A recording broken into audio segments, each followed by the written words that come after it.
Hello viewers, Aslam here from Let's Flex. So in this video I'm going to show you it's a cool animation in a CSS, and I have two awesome design for funnels for website. I just show you in this video, and I will also provide the resources as well. For example, I just show you one of these. Here you can see this cool animations on a hover, and also this is another section I have designed in a GoHighLevel in a funnel area, and also it's work for website as well. So let me show you how we can add this.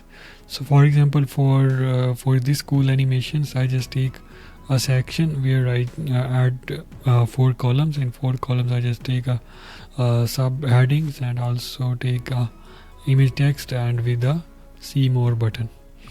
Okay, and just select this whole section and go to this customization code, and here you see I just check the ID.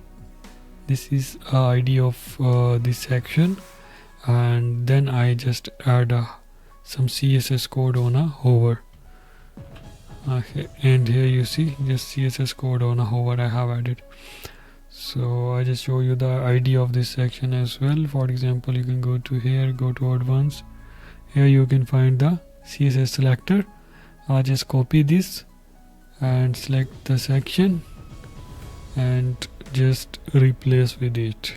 In your case, it's simply you can go and replace with it, then all animations will work on it.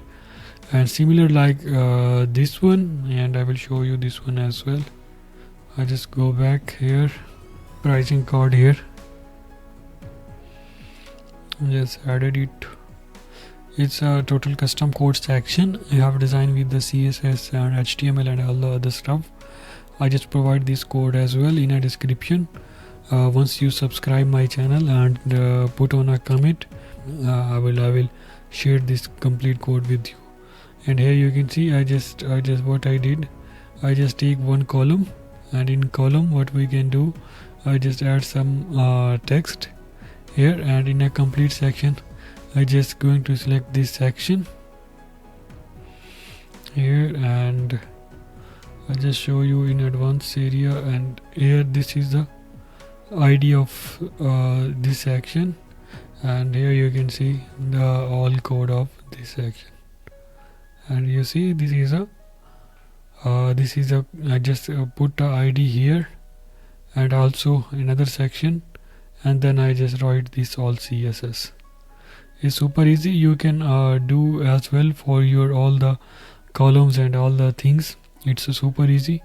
I just provide you the code this in description. You can just copy paste this code and just change this ID, and it will be work for you as well. Thank you so much for watching this video.